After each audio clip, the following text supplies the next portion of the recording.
नमस्कार. तुम्हाला क्रिकेटमध्ये कितपत इंटरेस्ट आहे मला माहीत नाही. थोडा असेल, खूप असेल, अजिबात नसेल. तरी हा पॉडकास्ट तुम्हाला नक्की आवडेल. कारण हा क्रिकेटपेक्षा त्याच्या मागच्या मनाच्या खेळांचा आहे. आणि ते मनाचे खेळ जे आपण सर्वजण नेहमी खेळत असतो. त्याच्यामुळे या मनाच्या खेळातल्या गमती ऐकून प्रत्येकाला यातून काही ना काहीतरी महत्त्वाची माहिती कळेल. तेव्हा हा पॉडकास्ट तुम्ही शेवटपर्यंत जरूर बघा. सो सुनंदन, आपण जेव्हा मगाशीच बोलत होतो तेव्हा दिस वॉज द लॉंगेस्ट ट्रिप ना भारताबाहेरची? 100%. कारण मी 13 मेला बाहेर पडलोय रे. 13 मे. डॉक्टर काय सांगू, 2 दिवस मँचेस्टर, नंतर 25 दिवस अमेरिका, त्याच्यानंतर परत येऊन परत 7-8 दिवस माझी मुलगी राहते इथं मँचेस्टरला. नात आहे, नातवंड आहेत, त्यामुळे त्यांच्याबरोबर वेळ घालवला. मग 5 टेस्ट कव्हर केल्या, मध्ये 1 आठवडा विश्रांती होती, तर जर्मनी आणि ऑस्ट्रियाला जाऊन आलो आणि मग परत येऊन 2 टेस्ट केल्या आणि नंतर 3 आठवडे मुलीबरोबर मस्त वेळ घालवलाय ना. आता भरल्या मनानं मी पुण्याला चाललोय गणपती बाप्पांचं स्वागत करायला. अरे वा वा. आणि हा त्या मुलीच्या घराच्या जवळची ती बाग आहे, गार्डन. अरे वा. फक्त बियर नाहीये समोर.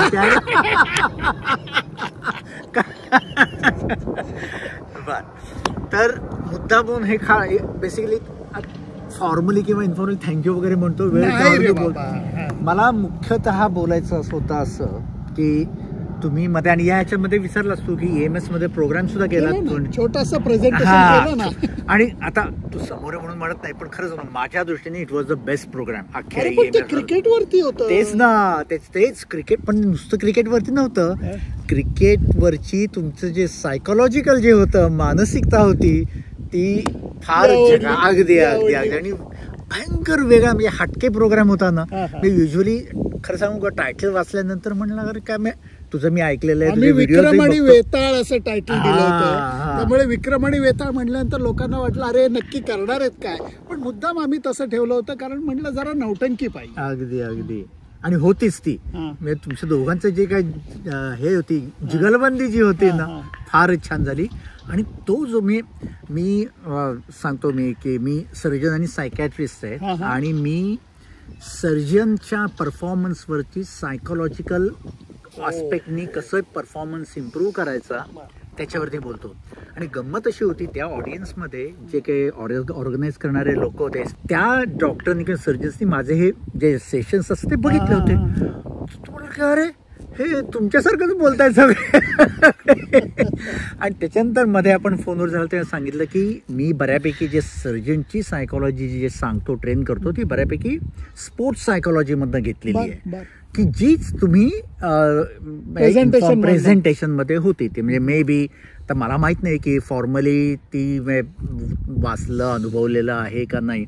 एक गोष्ट सांगतो त्याच्यात की हे माहिती असेल की गॅरी कर्स्टन जेव्हा भारताचा कोच आला, आणि असं म्हणतात, आता मी एक साधा एक प्रेक्षक आहे, मला माहित नाही नाव, यू नो बेटर, असं म्हणतात की गॅरी कर्स्टननी भारतीय संघामध्ये जो काही बदल आणून घेतला, it was a very kind of drastic positive step.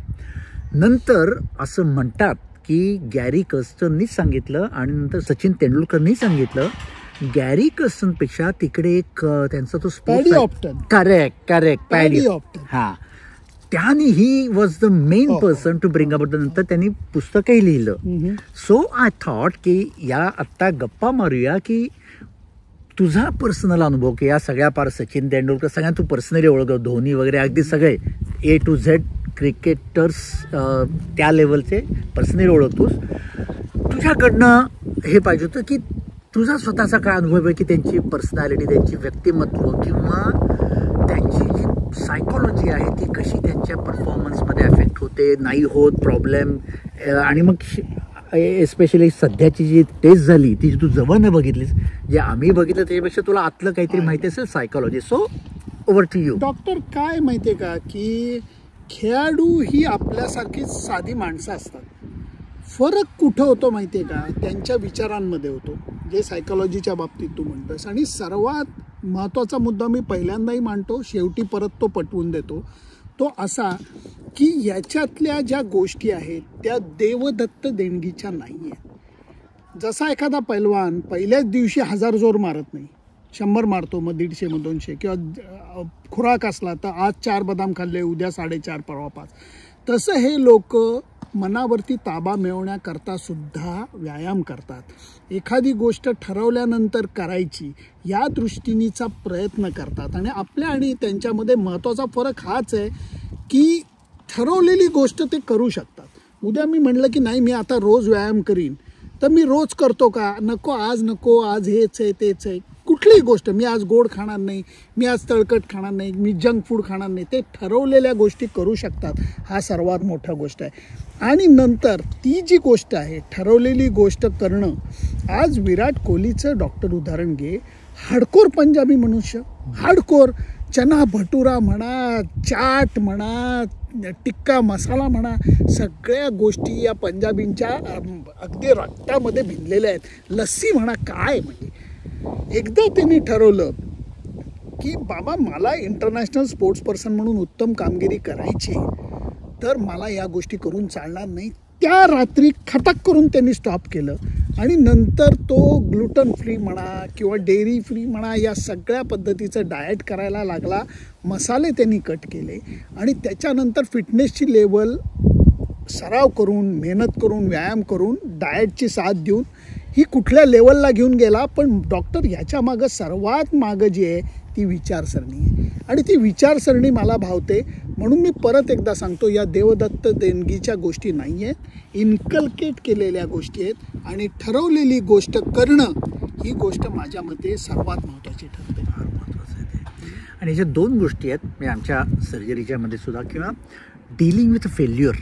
हे या लोकांना आय थिंक जो चांगला असेल तो, unless and until you know how to deal with, कारण प्रत्येकाच्याच आयुष्यात, आणि हे न खरं हे प्रिन्सिपल सर्वसामान्य लोकांना सुद्धा खरं अप्लाय होईल. म्हणजे whatever you say about it कर, इटी असं इटी काय इटी कर, तर किती विचार आपले जुळत आहेत.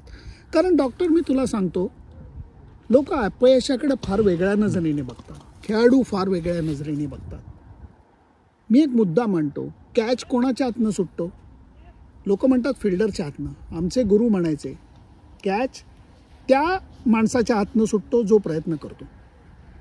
तू फर्स्ट स्लिपमध्ये, मी सेकंड स्लिपमध्ये, मधनं कॅच गेला, आपण दोघंही एकमेकांकडनं बघत राहिलो आणि कॅच अवॉइड केला का तर सुटण्याची भीती, तर सर धपाटा घालायचे पाठी, धपाटा.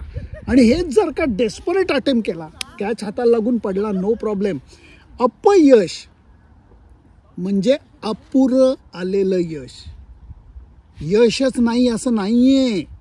प्लीज, माझ्या तरी मते आपण अपयशाकडे बघायची नजर बदलली पाहिजे. आणि तू जसं म्हणालास ते इतकं सत्य आहे, म्हणून मी इटी केलं. खेळाडू अपयशाकडे वेगळ्या नजरेने बघतात, ते तो एक चॅलेंज म्हणून बघतात. आणि दुसरी गोष्ट म्हणजे ज्या गोष्टी तुमच्या हातात आहेत, कंट्रोल द कंट्रोलेबल्स, ही गोष्ट ते करतात. तू स्वतः निष्णात डॉक्टर आहेस, खेळाडू सुद्धा. म्हणजे मला इथं साधर्म्य कुठं वाटतं माहिती आहे का? एक खेळाडू बॅट्समन, मग तू तेंडुलकर, द्रविड, मला वाटतं ब्रायन लारा किंवा विराट कोहली, कुणी आज कितीही प्रॅक्टिस केली तरी पहिल्या बॉलला आऊट होऊ शकतो माणूस. यश हे नक्की नसतं.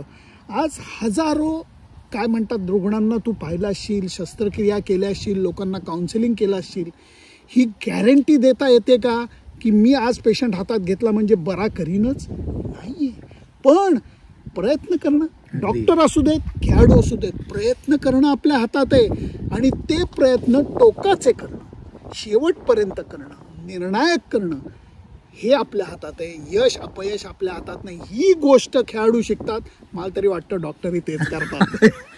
त्याच्यावरून आठवलं, मी पुण्यात ENT सर्जरी जे शिकलो होते, एक डॉक्टर टेपण म्हणून एक मोठा माणूस, त्यांनी त्यावेळेस सांगितलेले वाक्य मला अजूनही लक्षात आहे. आणि त्यांनी त्यांच्या लेवलला सांगितलं की ते फारच प्रसिद्ध होते, म्हणजे भारतात जगभर त्यांची प्रसिद्ध आहे. म्हणाले की ना, टॉपला जाणं एक वेळ सोपं आहे, पण टॉपला राहणं हे फार अवघड येते. आणि हे म्हणजे नाव you have seen other place at that level. आता आणखीन एक फक्त सर्जनचं उदाहरण देतो, कारण अगेन ते माझ्या कामाचं आहे, जे अप्लाय टू ॲथलेट्स ॲज वेल.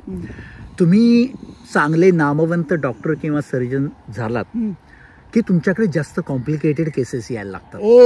त्याच्यामुळे तुमचे फेल्युअरचे चान्सेस जास्त वाढतात आणि फेल्युअर आलं की त्याची जाहिरात जास्त होते. त्याच्यामुळे ते मेंटेन करणं, कळलं ना.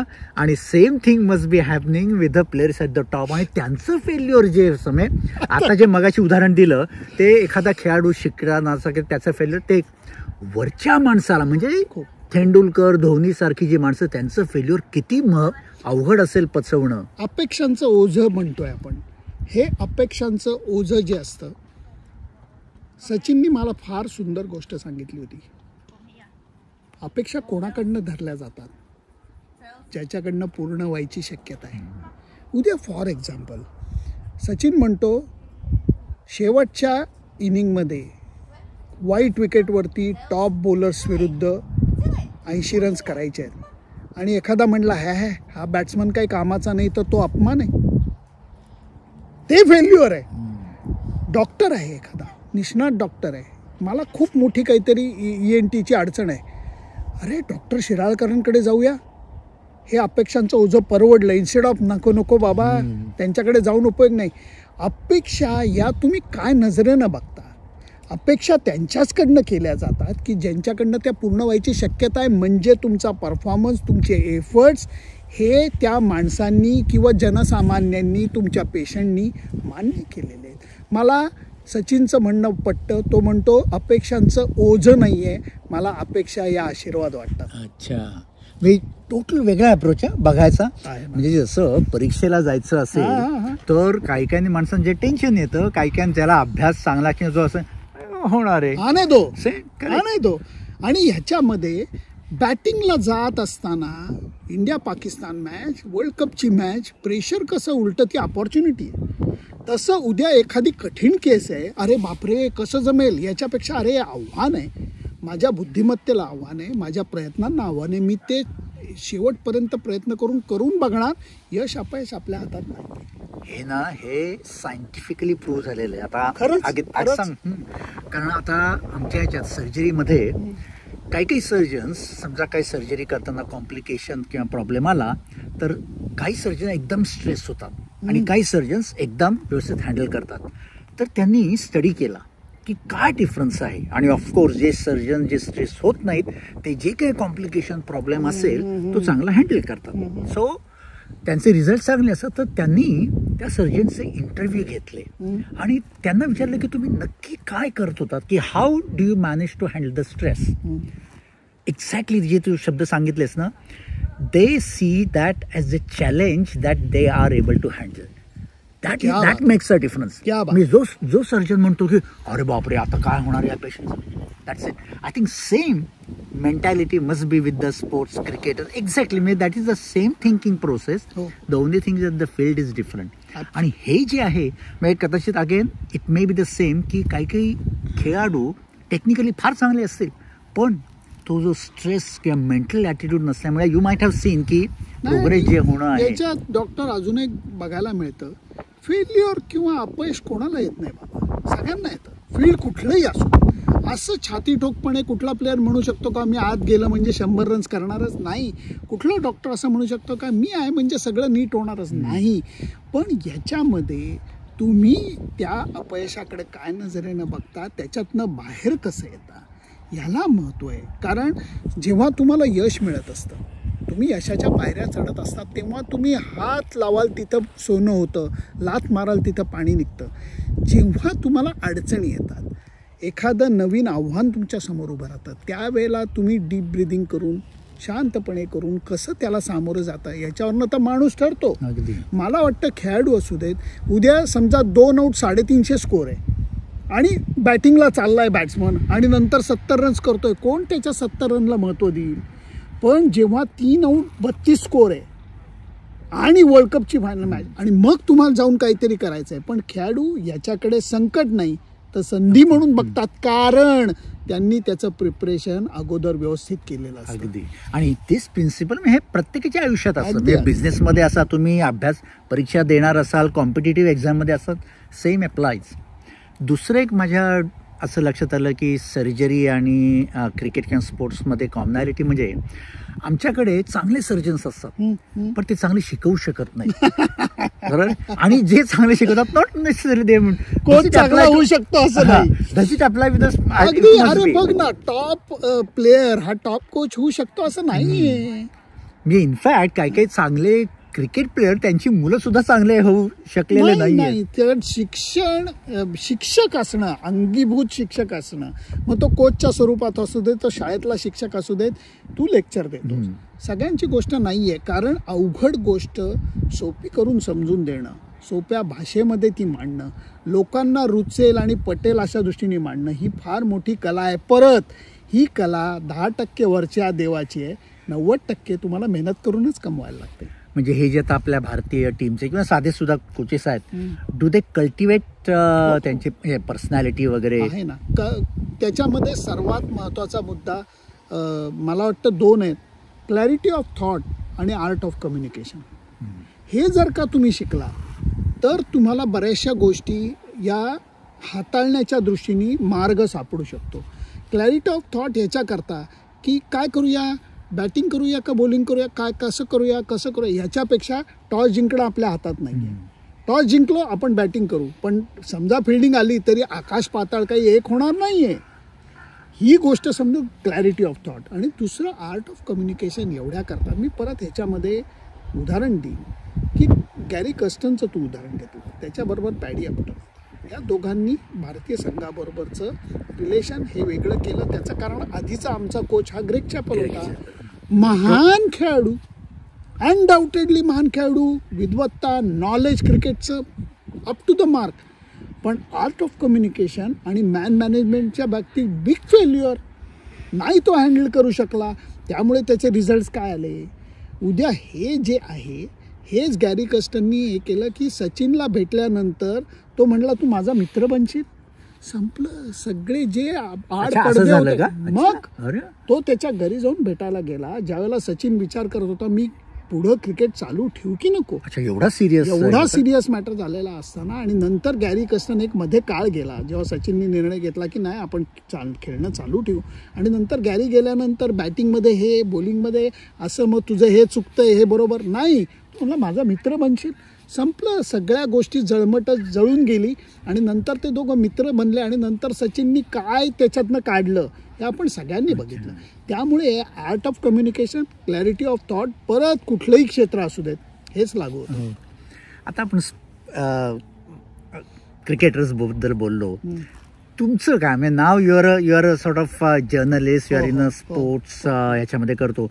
हाऊ डज युअर तुमची विचारसरणी, तुमचे इमोशन, तुमचं भावनिक विश्व काय असतं की जेव्हा तुम्ही हे करता, बघता बाजूनं किंवा तुमचे इन्व्हॉल्वमेंट, तर त्यात तुमच्या डोक्यात काय चालतं जेव्हा तुम्ही ॲनालिसिस करतो की आता नाव your in to YouTube videos करतो.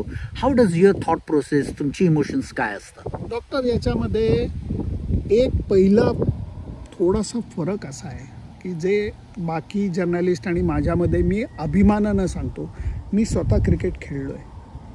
मी अंडर-19 महाराष्ट्राचा कॅप्टन होतो, वेस्ट झोनचा व्हाईस कॅप्टन होतो, अंडर-19 इंडिया कॅम्पमध्ये, नंतर अंडर-22 मी खेळलो, युनिव्हर्सिटी खेळलो. हे सगळं खेळल्यामुळे मी काय खूप वरच्या दर्जाचं क्रिकेट खेळलो नाही, पण चांगल्यापैकी लेवलचं क्रिकेट खेळलो. त्यामुळे मला किती सोपं किती अवघड हे कळतं. मी बकवास कॉमेंट करत नाही, काय कॅच चढला हे मी करणार नाही, कारण तो कॅच किती अवघड असतो हे मला माहिती. बॉल जेव्हा, अरे काय नाटकं करतो बॉल हाताला लागल्यावर, जेव्हा मी एखाद्याचा हात असा पकडला, इथं ठेवला आणि मी हातोडी मारली, तर सामान्य माणूस हँडल करू शकेल का. ती गोष्ट होते ज्या वेळेला बॅट तू पकडलेली आहे आणि बॉल येऊन तुझ्या हातावरती आदळतो. ही तणके खाऊन माझ्या हाताला स्टिचेस पडले, तेव्हा मला कळतं की अरे हे दुःख काय, हा चटका काय, अपयश म्हणजे काय, फेल्युअर आल्यानंतर काय होतं, कॅच सोडल्यानंतर धरणी माते मला पोटात घे असं सांगावंसं वाटतं. ह्याच्यामुळे मी बकवास कॉमेंट करत नाही. मी पत्रकार परिषदेमध्ये किंवा इंटरव्ह्यू घेत असताना मी बकवास प्रश्न प्लेअरला विचारत नाही. हा एक भाग झाला. दुसरा भाग आहे परत आर्ट ऑफ कम्युनिकेशन. यूट्यूबचं आहे तर तुम्हाला तुला काय कळतं, मला सगळं कळतं, कोणी तुमचं काही बघणार नाही. सोप्या भाषेत सांगा, समजावून सांगा. आणि शेवटचा मुद्दा मी मांडतो, सकारात्मक राहा, कायम सकारात्मक राहा. कारण अडचणी, संकट, वाईट गोष्टी आयुष्यात भरलेल्या आहेत रे बाबा, आहेत की नाही. अगदी आपलं कर्तव्य आहे की आपण सकारात्मकता ठेवली पाहिजे. म्हणून इवन तुला मी आत्ता तू विचारतोय, गमतीने सांगतो की ओव्हल टेस्ट शेवटचे 2 दिवस, 4थ्या दिवशीचा खेळ संपला तेव्हा इंग्लंडला जिंकायला 35 रन्स पाय होत्या, 35 का 36 रन्स पाय होत्या. 4 विकेट त्यांच्या जायच्या होत्या. अगोदरच्या टेस्ट मॅचमध्ये त्यांनी एवढ्या रन्स केलेल्या होत्या. बुमरा नाही, फलाना नाही, डिमका नाही, जुना बॉलच आहे, 1च तास आहे, अमुक आहे तमुक आहे, सगळं सांगून झालेलं होतं. मी 4थ्या दिवशी माझी जी काही क्रिकेटची बुद्धी आहे, अनुभव आहे, तो पणाला लावून मी म्हणलं हा सामना जिवंत आहे. लोकांनी मला डॉक्टर शिव्या घातल्या. लोक म्हणले अरे काय फालतू वडवड करतो, उगाच इंडियन प्लेअरची घेतो, बाजू घेतो, ही मॅच गेलेली आहे, फालतू, लगेच दुसऱ्या दिवशी संपेल. हा अनुभव सांगत असतो की त्या 35 रन्स नाहीत तर 35 रन्स होत्या. आठवतो मला. अंडर प्रेशर, कारण खेळणं आणि अंडर प्रेशर खेळणं, उद्या तुम्हाला सर्जरी करणं आणि अंडर प्रेशर सर्जरी करणं ह्याला महत्त्व आहे. हे एखादा निष्णात माणूस करू शकतो आणि इंग्लंडचे बॅट्समन त्याच्या खाली कचरू शकतात. हा अंदाज मला होता, ते मी नेक ऑन लाईन सारखं सांगितलं. उद्या दुसऱ्या दिवशी खरंच तसं घडलं. मला सिराजबद्दल खूप कौतुक वाटलं. खेळाडू आणि आपल्यामध्ये फरक हाच असतो, खेळाडू कधीच सोडत नाहीत, आशा सोडत नाहीत, लढायचं सोडत नाहीत, शेवटच्या बॉलपर्यंत झगडायची तयारी ठेवतात आणि मग दडपणाखाली या सगळ्या गोष्टी घडत जातात. म्हणून या गोष्टींचा मला फरक पडलेला आहे की मी स्वतः खेळलेला असल्यामुळे खेळणं आणि दडपणाखाली खेळणं याच्यातला फरक मला कळतो आणि म्हणून ते बऱ्या पद्धतीने मी मांडू शकतो. आणि खरं सांगू का, आज 60 माझी क्रॉस झाली, तुझी कदाचित झाली, तरी मी तुला सांगितलं आहे काय माहिती का डॉक्टर, एक गाव असतं आणि तिथे एक राजा आणि राणी असतो. पण म्हणतो हो काय झालं, आपल्या गोष्ट ऐकण्याचं एक बालपण किती वय झालं तरी दडलेलं आहे. मला अक्कल आहे म्हणून लोकांना शिकवायला जायचं नाही, गोष्ट सांगा, सकारात्मक पद्धतीने मांडा. मला वाटतं यूट्यूब किंवा कुठलंही कंटेंट क्रिएशनमध्ये या 2 जर का महत्त्वाच्या गोष्टी पाळल्या, गोष्टी खूप छान होतात. First class, first class. आता आपण गप्पा मारायच्या शेवटाला आलो आहेत. मला एवढा सगळा तुझा हा अनुभव पाहिला आहे, स्वतःची तुझी पर्सनॅलिटी, जे मुलं मुली ज्यांना स्पोर्ट्समध्ये काही करायचं असेल, काय तू समय सायकोलॉजिकली जे आतापर्यंत what is the advice that you would give them? Advice म्हणण्यापेक्षा सल्ला, एक मैत्रीवत सल्ला, की समजा सायकोलॉजीचा एखादा भाग, म्हणजे बऱ्याच गोष्टी पाहिल्या असतील. मुख्य गोष्ट हीच राहते की भूतकाळात काय झालं त्याचा विचार करायचा नाही, भविष्यकाळात काय होऊ शकतं याचा विचार करायचा नाही, वर्तमान काळात काय करायला पाहिजे 100% लक्ष त्याच्यावरती केंद्रित करायचं. महेंद्रसिंग धोनीचं आयुष्य हेच आहे, जो भी है बस यही एक पल है. तसं जगता जर का आलं कुठल्याही क्षेत्रामध्ये असू देत, कारण आपण लोचा करून ठेवतो रे मागं ना, काय झालं की असं मला अपयश आलं आणि त्यामुळे आता यावेळेला त्याची याची शक्यता आहे, कशाला विचार करायचा. ते एक वेगळी केस होती, ही वेगळी केस आहे. पुढं काय होईल याचा जास्त विचार करायचा नाही. आत्ता या क्षणाला भरभरून जगायचं आणि 100% जे करतो ते द्यायचा प्रयत्न करायचा. आणि सचिन तेंडुलकरनी मला सांगितलेलं होतं, कुठलंही क्षेत्र निवडा, 20 वर्ष त्या क्षेत्रामध्ये मन लावून, सर्वस्व झोकून, तन मन धन देऊन त्याच्यामध्ये झोकून देऊन काम करा, 200% यश मिळणार. तुम्ही डॉक्टर असा निष्णात, पत्रकार असा, पानवाला असा, वडापाव असा, काही तुम्ही करा, 20 वर्ष त्या क्षेत्रामध्ये काम करा, यश तुमचं नक्की. First class, first class. फक्त शेवटी आमच्या सायकोलॉजी आणि क्लिनिकल आस्पेक्टनी जी एक महत्त्वाची गोष्ट आम्ही म्हणतो ती म्हणजे मोटिवेशन. तर मोटिवेशन जे असो, कुठल्याही गोष्टीमध्ये करा, पण तुमचं मोटिवेशन काय आहे? 2 प्रकारची मोटिवेशन असतात. बरं, एक म्हणजे एक्सटर्नल मोटिवेशन, दुसरं म्हणजे इंटरनल मोटिवेशन. एक्सटर्नल मोटिवेशन म्हणजे अगदी पार तुम्ही परीक्षेचा अभ्यास करताय तरी परीक्षेत पास होणं न होणं, बिझनेस करताय पैसा मिळणं न मिळणं, स्पोर्ट्समध्ये करताय तुम्ही सिलेक्ट होणं न होणं, दॅट इज एक्सटर्नल, तुम्हाला बाहेरनं काहीतरी मिळेल. दुसरं म्हणजे इंटरनल मोटिवेशन, मला करायचं आहे, त्याच्यात काय होवं न होवं मला ही कृती करायची आहे, मला बिझनेस करायचा आहे, मला नोकरी नाही करायची, मला हे जे मोटिवेशन आहे किंवा मला हे खेळ खेळायचं आहे, हे जे आहे internal, ideally it should be a combination.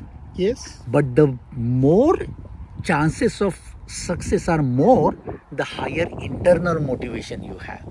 म्हणजे तुम्ही पैसा मिळतोय नाही मिळतोय, कमी मिळतोय जास्त मिळतोय, याच्यापेक्षा मला हे that is the long term duration. बरोबर आहे. म्हणजे does it apply to sports and every field? Totally agree with you, totally doctor agree with you.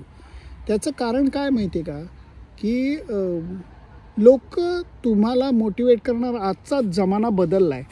पूर्वी एक जमाना होता की समजा हा एक उत्तम फास्ट बॉलर आहे आणि यांनी एका आठवड्यामध्ये 20 किलोमीटर रनिंग करणं अपेक्षित आहे, त्याचा स्टॅमिना वाढवावा म्हणून. मी फिजिकल ट्रेनर आहे. मी म्हणायचो डॉक्टर आता हे दिलेलं आहे आणि आता come on you can do it, आणि चला मी सकाळी तुझ्याबरोबर येतो. हॅलो डॉक्टर, सकाळी उठलास का, आपण पळायला जायचं ना, come on you can do it, चला चला उठा उठा. जमाना गेला, ॲब्सोल्युटली जमाना गेला. आता जर का कोणी तुम्हाला एखादी गोष्ट समजून सांगितली, त्याच्यातनं भलं कोणाचं होणार आहे, तुमचं होणार आहे. बेटर यू गेट अप आणि कामाला लागा. मोटिवेशन तिथपर्यंत राहील की एखादा एक्सपर्ट तुम्हाला समजून सांगेल की बाबा ही गोष्ट फॉलो कर. डॉक्टर काय आपल्याला समजून सांगतात, बाबा उपचार मी केलेले आहेत, आता हे शिस्त ही तुला पाळायची आहे. याच्यासाठी रोज डॉक्टर, हॅलो गोळी घेतली का, हॅलो साखर तर नाही खाल्लीस, हॅलो स्वीट तर नाही केलं, हे डॉक्टरचं काम नाही. तसंच एखाद्या ट्रेनरचं हे काम नाही की सकाळी उठून त्याला दात घासून, लहान मुलं नाही आहेत ही शाळेला जाणारी, ज्याचं काम त्यांनी करायचं. सेल्फ मोटिवेशनसारखं नाही. आणि जर का लेले स्टाईल सांगायचं असलं, मित्रांनो मैत्रिणींनो, आरसा सगळ्यांकडे आहे.